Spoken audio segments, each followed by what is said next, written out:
The Whinger and the Ginger, Harry and Meghan, are apparently unhappy again. Well, who would have thought? This time, Comedy Central is their target. They've apparently got their lawyers combing the hilarious new South Park episode, the Worldwide Privacy Tour. They're looking at it for any errors that could see their creators in court. Really, it's a cartoon. I think they got Harry and Meghan, or should I say Prince and his wife of Canada, pretty spot on. I don't care. Don't care.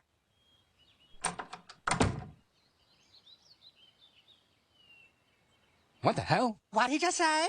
He victimized me. It's because I'm an ethnic woman. He can't do that. I'll see. Wait, you're ethnic? This is an outrage. We'll just see how he deals with my blue penis.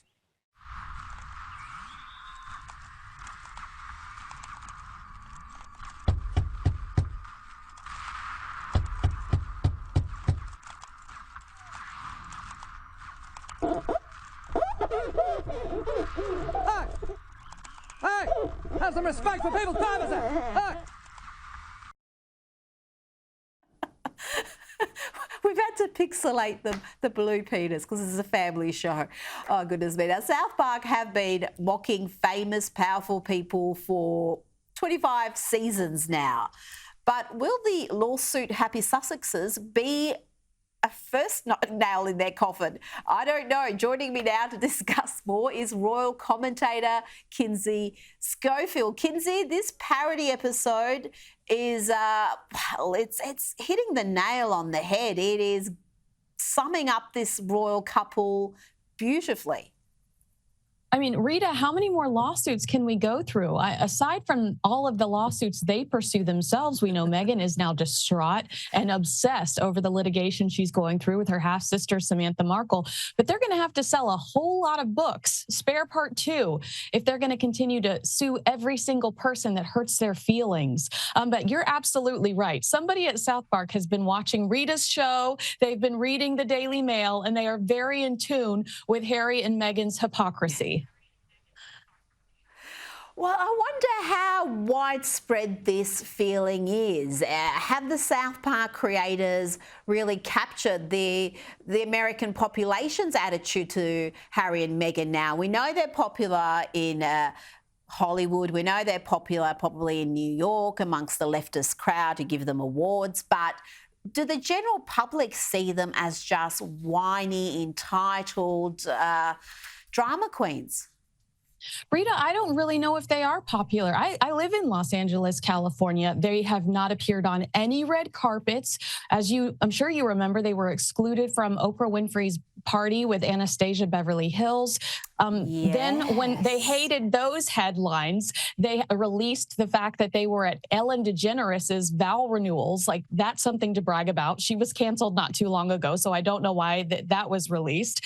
But I really do think the general population is so over them. They think that they're nothing but complainers, perpetual victims that monetize off of hurting their family members. Who would celebrate that, or who would ever encourage such disgusting behavior? And I do think that you're absolutely right. It's the liberal elite that associate with them. And if you look specifically at the ties, they're typically connected to Harry and Meghan's sometimes PR firms. So that NAACP award, they're repped by the same people Harry and Meghan use. The Kennedy Ripple of Hope Award, represented by the same people Harry and Meghan use. So these are not sincere awards. They're convenient connections.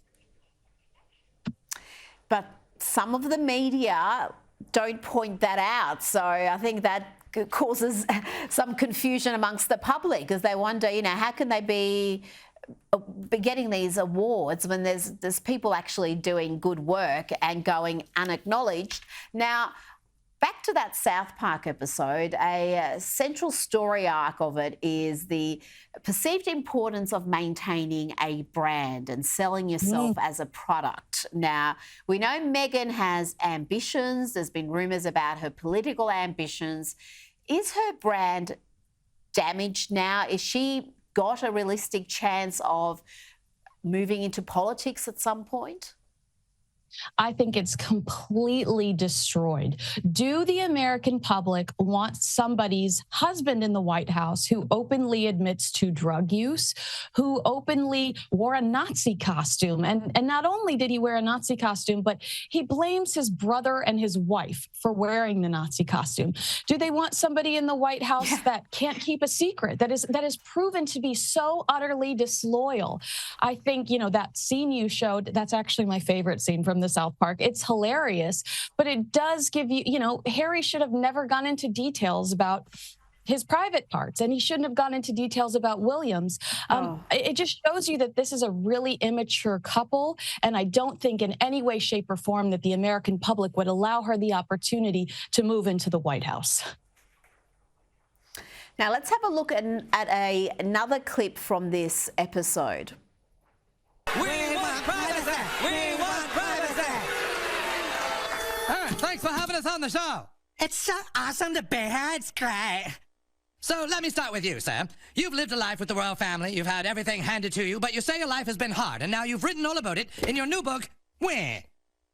Yes, that's right, friend. You see, my wife and I are totally like, you should write a book because your family's like stupid, and then so are like journalists. So you hate journalists. That's right. And now you wrote a book that reports on the lives of the royal family. Right. So you're a journalist. We just want to be normal people. All this attention is so hard. Like the best comedy, it's not only funny, but it's pretty accurate. It tells you a couple of things there, the name of the book, and I just liked how Meghan answers for him when he starts to speak. That kind of was I guess, a dig at the dynamic in their relationship as well. Yeah, I mean, I think it's hard for anybody to deny that Meghan started burning bridges first. Meghan, they say that there's this sexism in blaming Meghan for everything that's happening, but Meghan seems to be the domino effect. She blew off her family first. How did we not all look at each other and think it was strange that only her mother was attending their wedding, the biggest wedding in the world, but Oprah Winfrey and George Clooney are invited? I mean, that was the first red flag, right? So I don't think it's fair to call it sexist for us to look at Meghan Markle and think, are you the problem? When Harry never showed these kind of he never showed this kind of vindictiveness or revenge before.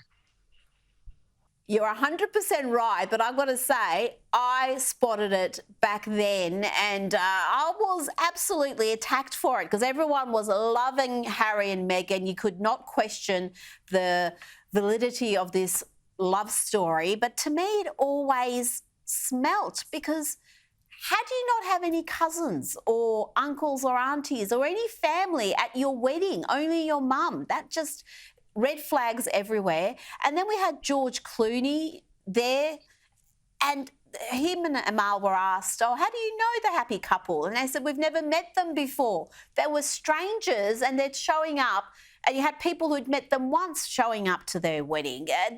Red flags everywhere. And you mentioned Meghan falling out with her own family before Harry fell out with his. The Markle v. Markle lawsuit is still underway. What can you tell us about that? Well, I can tell you that this is excruciatingly painful for Meghan, because this is, Samantha Markle could potentially make this a circus. She has specifically said, I intend to ask Harry and Meghan through depositions if they believe that the royal family are racist. That's not necessarily relevant to her case, but it does put Harry and Meghan in a really uncomfortable position and could potentially continue to embarrass and humiliate the Duke and Duchess of Sussex. They're, of course, fighting it tooth and nail because they don't want it to pursue to a jury. However, if Samantha Markle breaks down and says to the judge, look, I had every intention of monetizing my relationship with my sister, and for her to go on Oprah and to say in Finding Freedom, we're not really related, I grew up an only child, I don't really know this woman, that negatively affects my income, and that is defamation. I mean, this could go forward, Rita. And I know it sounds tacky to monetize off your family, but what are Harry and Meghan doing? Well, exactly. They can hardly complain. They're doing precisely the same thing. It's all a little bit Jerry Springer, isn't it? It's all a bit tawdry and low rent. But this is what we're dealing with.